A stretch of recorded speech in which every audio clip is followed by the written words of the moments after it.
Hi friends, நான் இன்றைக்கி பொரிச்சு சிக்கன் பிரியாணி பண்ண போகிறேன்.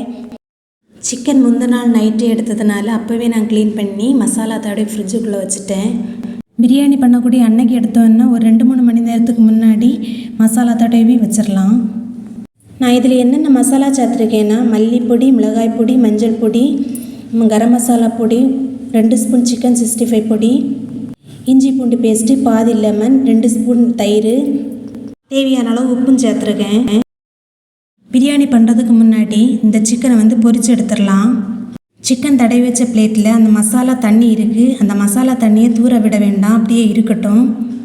இங்கே ஒரு பாத்திரத்தில் அரிசி வேக வைக்கிறதுக்காக தண்ணி வச்சுருக்கேன். அதில் பட்டை, கிராம்பு, ஏலக்காய், பிரியாணி இலை, 1/2 ஸ்பூன் நெய்யும் சேர்த்துருக்கேன்.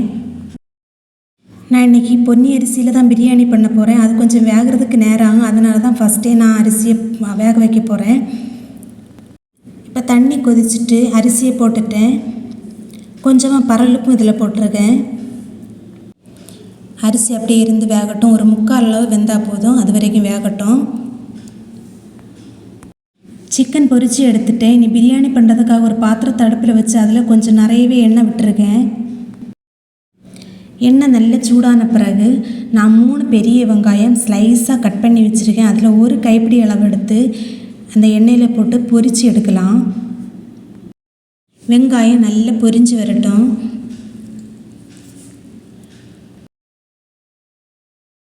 கருகாமல் பொரித்து எடுக்கணும். இப்போ வெங்காயம் பொரிஞ்சிட்டு இதை ஒரு பிளேட்டுக்கு மாற்றிடலாம்.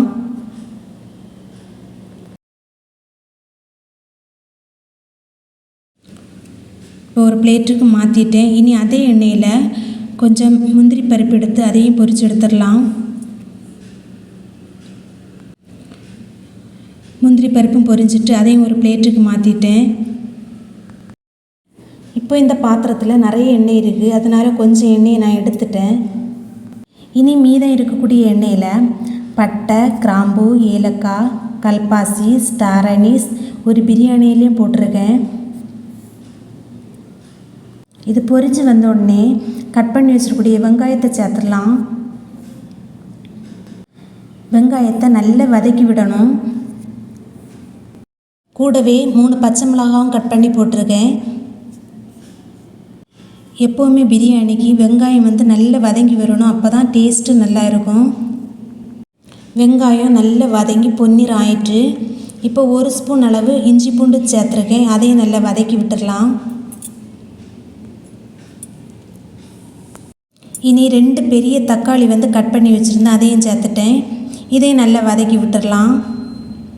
இப்போ வெங்காயம், தக்காளி எல்லாமே நல்லா வதங்கிட்டு இதில் கொஞ்சம் மல்லி இலை, கொஞ்சம் புதினா இலை, 3 ஸ்பூன் பிரியாணி மசாலா, 1/2 ஸ்பூன் மஞ்சள் பொடியும் சேர்த்துருக்கேன். இதை நல்லா வதக்கி விட்டுடலாம். மசாலாவை பச்சை வாசனை போகிற வரைக்கும் வதக்கி விட்டுட்டு இந்த மசாலாவுக்கு தேவையான அளவு உப்பும் சேர்த்துருக்கேன். உப்பு தேவையான அளவு போட்டால் போதும். ஏன்னா பொரிச்ச சிக்கன்லேயும் உப்பு இருக்குது, அரிசிலேயும் உப்பு போட்டிருக்கேன். உப்பை நல்லா கலந்து விட்டுட்டு 1/4 கப்பு தயிரும், சிக்கன் தடவி வச்சுருந்த பிளேட்டில் அந்த மசாலா தண்ணி இருந்துலையே அந்த மசாலா தண்ணியும் சேர்த்துடலாம். இப்போ இந்த மசாலாவையும் 2 நிமிஷம் நல்லா கிளறி விட்டுடலாம். எண்ணெய் பிரிஞ்சு நல்ல ஒரு கிரேவி பதத்துக்கு வந்துட்டு இந்த கிரேவியில் பொரிச்சு வச்ச சிக்கனை சேர்த்துடலாம். சிக்கனை சேர்த்த பிறகு நல்லா கலந்து விட்டுட்டு ஒரு மூடி போட்டு 5 நிமிஷம் வேக விடலாம். அடுப்பு மீடியம் ஃப்ளேம்லேயே இருக்கட்டும். இப்போ 5 நிமிஷம் ஆயிட்டு மூடியை திறந்துட்டேன். அந்த சிக்கனும் அந்த கிரேவியும் நல்லா கலந்து வந்துட்டு இங்கே ரைஸ் ஒரு 3/4 அளவு வெந்துட்டு நல்ல ஒரு வடிகட்டி வச்சு வடித்து பாதி ரைஸை இதில் சேர்த்துடலாம். நான் இன்றைக்கி பொரிக்கிறதுக்கு யூஸ் பண்ணக்கூடிய பெரிய கரண்டி இருக்கு இல்லையா, அந்த கரண்டியை வச்சு தான் ரைஸை வடித்து போட்டிருக்கேன். இதுக்கு மேலே கொஞ்சம் மல்லி இலை, கொஞ்சம் புதினா இலை, பொரித்து வச்சிருக்கக்கூடிய வெங்காயம்,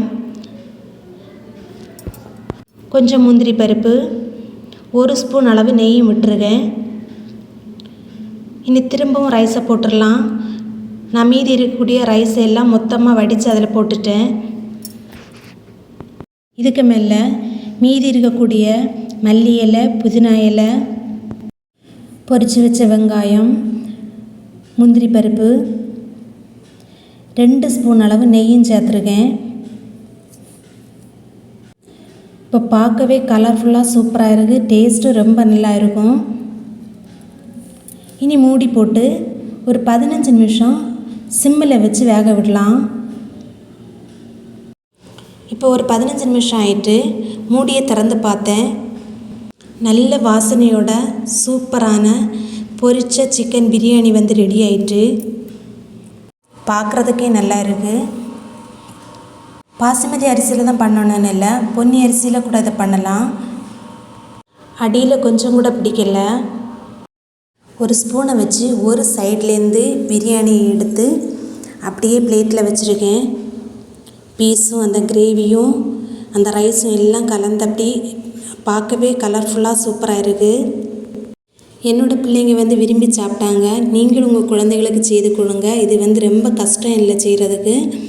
இந்த வீடியோ பிடிச்சிருக்குன்னு நினைக்கிறேன். பிடிச்சிருந்தா லைக் பண்ணுங்கள், ஷேர் பண்ணுங்கள், சப்ஸ்கிரைப் பண்ணுங்கள், மறக்காமல் கமெண்ட் பண்ணுங்கள், பெல் ஐக்கானை கிளிக் பண்ணுங்கள். வீடியோ பார்த்ததுக்கு நன்றி.